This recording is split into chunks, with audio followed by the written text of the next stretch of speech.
Welcome to the Secrets of College Planning. I'm your host, Anthony Uva, and today we're going to get some insight into some college issues with the government. My guest today is Jack Ciattarelli. He's the Republican candidate for the state of New Jersey, and welcome to the show as governor, right? Anthony, well, trying to be governor. Candidate for governor. We've got the election as of this taping 7 weeks from tomorrow, but thanks for coming. Let me come back, Anthony. It's always great to be with you, and thank you for what you do for your audience. You're very helpful to them. Yeah, thank you. So the last time you were on was almost 5 years ago. And hard to believe. Yeah, and you were assemblyman back then.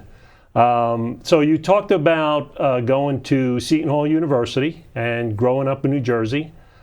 Just give the audience a little bit, quick synopsis of what it was all about back then. Well, listen, my story is a New Jersey story. The Ciattarellis have been here for 100 years. And my grandparents were in business for themselves. My parents were in business for themselves with a restaurant bar. But my parents greatly emphasized the need for a high-quality education. We lived in a town that offered a high-quality education, K through 12. And then I went to Seton Hall University because it had a great accounting program. And I was studying accounting and with the hope of eventually being a CPA, which I did sit and pass the CPA exam in New Jersey. But my undergraduate degree was in accounting. And my graduate degree, my MBA, was in finance at Seton Hall. Very much enjoyed my time at Seton Hall University. Great. And then you also had a couple of businesses and then got into politics. We had a couple of businesses over the years. I ended up practicing accounting for a short period of time. My accounting job introduced me to medical publishing, which meant we produced educational materials for doctors, pharmacists, and nurses. So I ended up in my own medical publishing business. First one started in '94, sold it in '98. Tried retirement, failed miserably, started another one in 2000, sold that in 2017.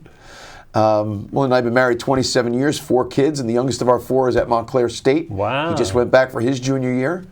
And I've also had the privilege of serving at every level of state government here in New Jersey. Municipal level as a 2-term councilman. I was a 2-term county freeholder. They were freeholders, today they're county commissioners. And then 3 2-year terms in the New Jersey General Assembly, which represented Princeton, where your studio sits today. Wow. So 5 years ago, you were thinking about governor. Now you're running for governor of the state of New Jersey. How did that all come about? My intention in going to the state legislature was not necessarily to be governor, but after 6 years in Trenton, I decided I was only going back under one condition, and that was to sit in the executive branch, that if you really want to effectuate change, the best way to do that is as governor. I want to lower property taxes. I want to make New Jersey a better place to do business and create more jobs. We need to do that with significant changes to our tax code. And we really need to streamline, modernize our state government. It's antiquated, it's bloated, it's inefficient. It's been corrupted by special interests. We need a hands-on CEO as a governor. That's what I am. Good. So let's get into some college issues that are going on right now.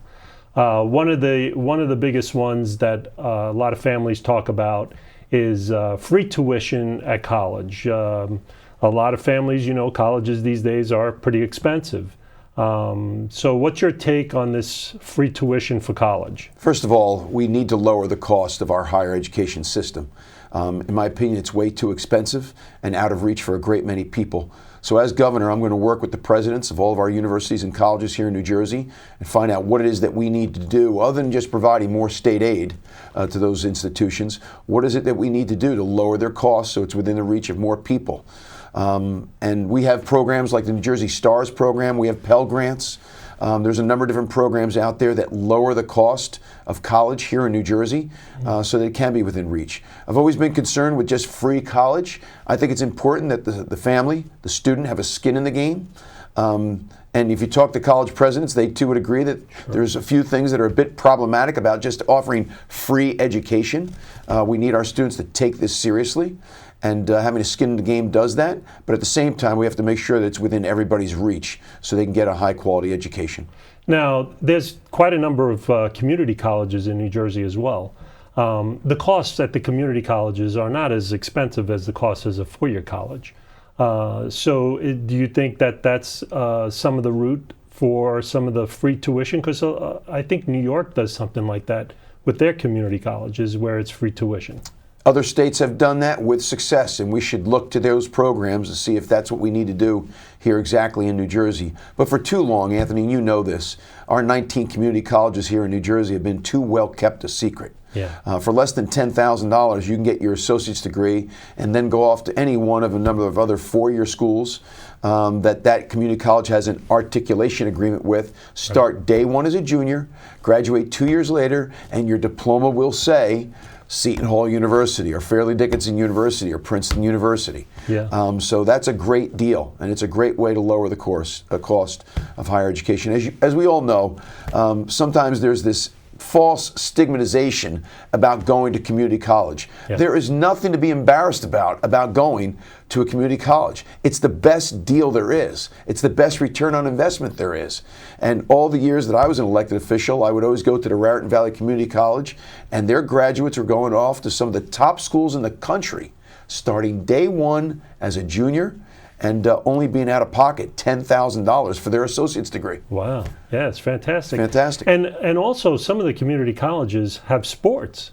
So, Absolutely. So it's not like they just go to school and then they go home. There are extracurricular activities that students can do there. There are. And some junior community colleges are now even playing with the idea of dormitories to offer the real college experience, if you will, where you dorm there as well. Wow. Many times it's for the international students that go to our community colleges, Yeah. But people need to take a closer look at community colleges. And when they do, that will put even more pressure on the four-year schools to lower their costs, Yeah. because it's out of reach today. It's out of reach. And I know a great many offer a lot of financial aid, but at the same time, when you look at the numbers and the amount of debt that some of our students are graduating with after 4 years, it saddles them very significantly in their first 5 to 10 to 15 years out of college. Sure. So another issue that comes up is what's going on right now is the pandemic and COVID-19. A lot of the universities are mandating shots for everyone. If you're not, you have to get tested. You have to stay home. You take classes from home. What's your take on all of this? These are not easy times, and so Indiana University put a policy in place, mandatory vaccines. They did it for students, faculty, and staff. 8 students took that case to the Supreme Court, and the Supreme Court of our entire country decided Indiana University reserves the right to put that kind of policy in place. Our 4th child, Matthew, just returned to Montclair State University for his junior year, as I said, and they put in place a mandatory vaccine for students, but not for faculty and staff. And I find that a bit problematic. It seems inconsistent to me. I would prefer if there weren't vaccine mandates. I'm vaccinated. I promoted my vaccination. I encourage people to get vaccinated. But I've always had strong reservations about government telling anybody that they have to ingest a medicine or a vaccine. And so I wish the universities would work more with their student body and faculty and staff to find a policy that works for everybody. But as I said, these are not easy times. Yeah, absolutely. One of the other issues that has been coming up quite a bit is the NCAA and name, image, and likeness. These students are coming to school now. You have football, basketball that are getting majority of these big deals with large corporations. What's your take on this name, image, and likeness at the college level? So what we've seen over the last, I want to say 20 years or so, is a real commercialization of college sports, particularly where football and basketball are concerned. Networks are making a lot of money. The NCAA makes a lot of money. The universities make a lot of money. It brings to the fore a very, very reasonable question. Should not the athletes participate in some of that revenue? Because they're the stars of the show. In the old days, the feeling was, well, you're getting a 4-year degree, and in return, but when you look at the amount of money that's on the table, it's a very, very compelling conversation, a compelling argument. I remain very, very concerned with the commercialization of college sports. I kind of like the way things take place in the old Ivy League, or right here in Princeton, Sure. where there are no scholarships per se. Yeah. So it's concerning. I understand the case that's being made by the athletes whose image is being used for the university to profit. It seems to me in that case that the athlete has a pretty compelling case that they should be allowed to participate. But on the whole, Anthony, I will tell you, I am very, very concerned with the commercialization of college sports. Even here in New Jersey, when I was in the legislature, I voted against the notion when sports betting was allowed by the Supreme Court. Yeah. I voted to not have that be the case. We should not be doing sports betting on collegiate sports. Yeah. But here we are doing that as well now. I just don't think it's good. The commercialization of college sports is very concerning to me. Yeah, and gambling in the state of New Jersey is quite big right now, right? Sports betting in New Jersey has been off the charts. Now, what's very interesting is when that bill came up, there was an exception that if a New Jersey college team was participating in any contest around the country, you couldn't bet on that game, and you couldn't bet on any college game that takes place in New Jersey. Really? So even if Notre Dame football was playing Boston College football at up in the Meadowlands, that's a collegiate game that's taking place in New Jersey, a bet wouldn't be allowed. And when you ask the people that wrote the law why, they say, well, we don't want the bettor to have too close a proximity to the college athletes. Well, what does that tell you? What does that tell you? And it's the whole reason why I was totally against sports betting on any and all collegiate sports. It just adds more to that commercialization of college sports, which I don't think is a positive development. So now, is that all legal now? It is all legal now. Really? So you can bet right in your seat? Is that possible? Well, you can go to a sports betting parlor and place a bet on any type of professional game or collegiate game here in New Jersey. So sports betting is allowed. Wow, that's fantastic. Yeah, well, if you're a bettor, it's fantastic. I didn't even know that. How do you like that? So yeah, interesting. So the issue on athletes then is trying to get the corporations to help out even the smaller athletes. I think that's what the name, image, and likeness was for, is the field hockey player or the soccer player or the baseball player that doesn't get the recognition. Maybe they can go out and actually get some extra money instead of just living on the scholarship. So, listen, Anthony, I'll believe that when I see it. I understand that that's part of the argument. Yeah. But as we always say, follow the money. And you and I both know when you follow the money, where you see the greatest amount of revenue is the TV contracts that are signed with the NAACP for basketball, collegiate basketball, and football. And look at Notre Dame. I think it was 20 years ago they signed a first-of-its-kind 10-year contract with NBC TV, where NBC TV was going to be allowed to televise every single Notre Dame home football game over a 10-year period. And Notre Dame even bucked the NCAA when they did that. No team had ever signed a contract directly with a major TV network. You always had to go through the NCAA. Yeah. So there's even been some friction between colleges and the NCAA with regard to these matters. It's concerning to me. Yeah. So the other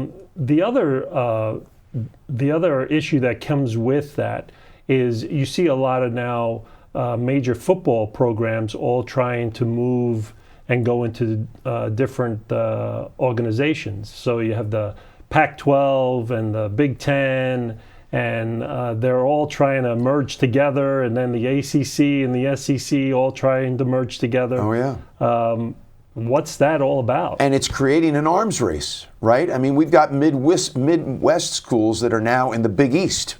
Gee, I always thought the Big East was along, the metropolitan area and the Eastern Seaboard. At least it was when I was at Seton Hall University. Right. So again, the arms race. But listen, we just saw the revelation this week that sometimes maybe it's a bit too highly a competitive environment. Look what's going on in Rutgers with the discovery of all the debt that the athletic department is under. Hundreds of millions of dollars have been poured into the athletic program. And listen, every state wants a college university in its state to be a national champion.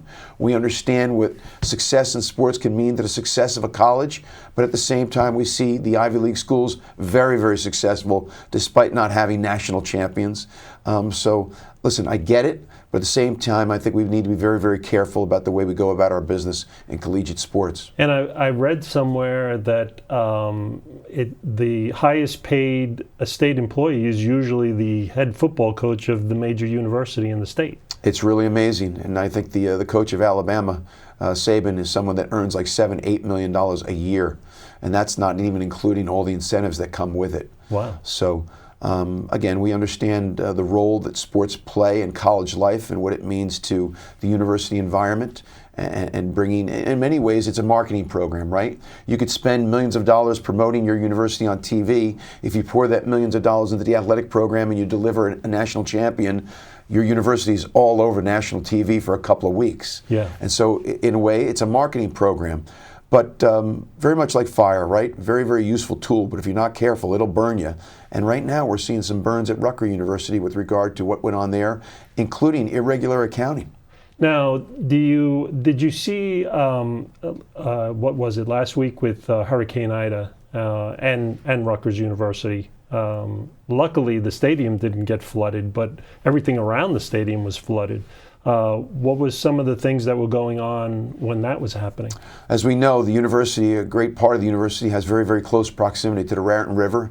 And the Raritan River, like all rivers across New Jersey with Tropical Storm Ida, were swollen and flash flooding occurred and the like. So thank goodness things are almost back to normal now. But on that topic, what's very sad about that storm is we lost 27 New Jerseyans in the course of that storm, more than any other state on the eastern seaboard, or state at least that was in the path of Tropical Storm Ida.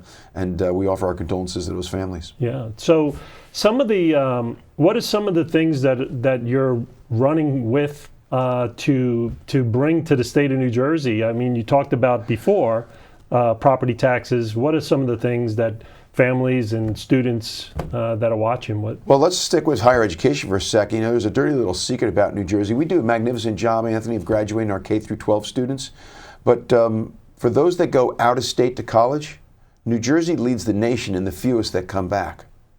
That's not good for future entrepreneurship, economic vitality, and enterprise. We want our K through 12 graduates who we invested an awful lot of money in to come back if they go out of state to college. But I think we can do a better job of keeping our people in state. I think there's a number of our higher institutions that are still too well kept a secret. We need to promote them. We need to tie them better to industry. And so I want to work again with our college presidents and our university presidents to make sure we've got a very dynamic offering here in New Jersey that works in tandem, in close partnership with industry, so that when you graduate from a New Jersey college or university, you've got a New Jersey job that's waiting for you. Yeah. And so that young people stay here.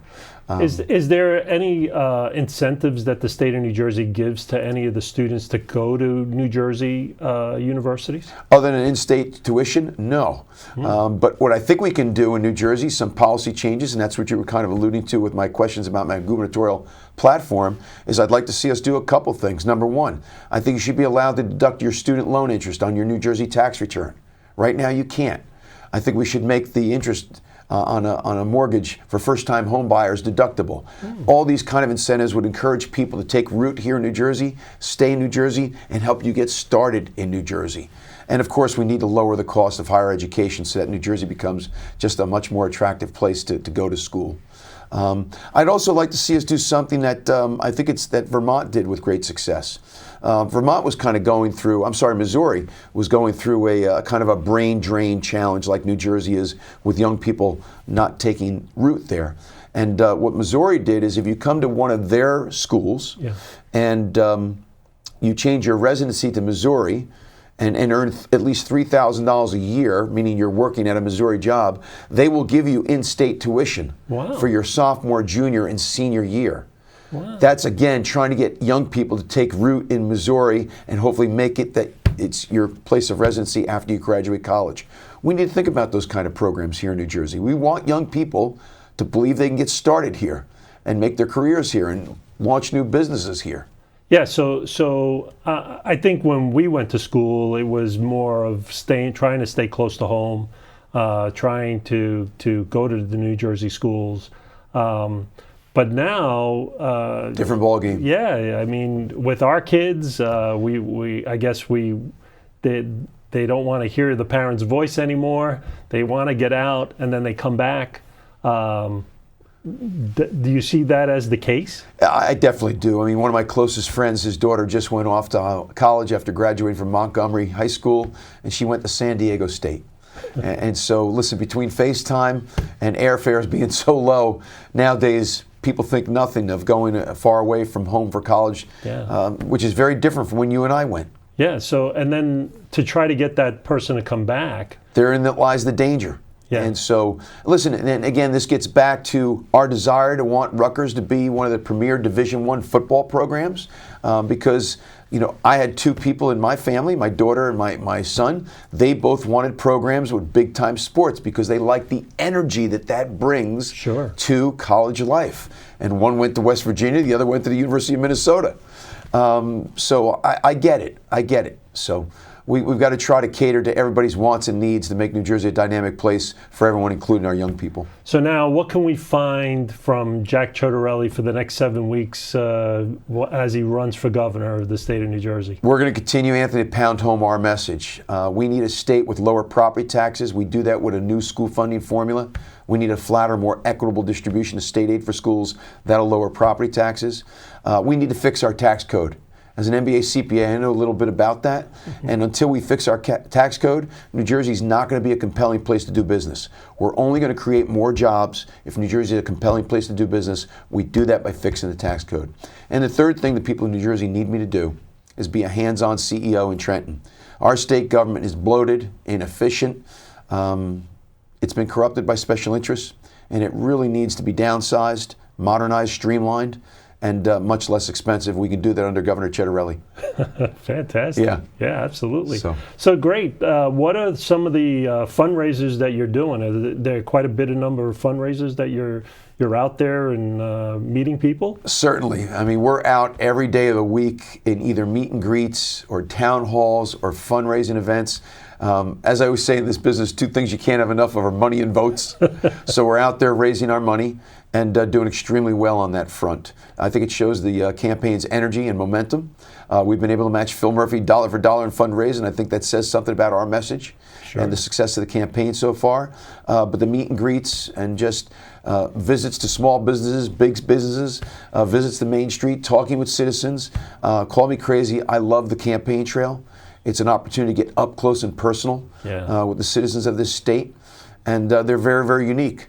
And the last thing they want is a governor who says he wants to make New Jersey the California of the East Coast, or a governor who says if taxes are your issue, we're probably not your state. Phil Murphy said both of those things. Kind of proves he's not New Jersey.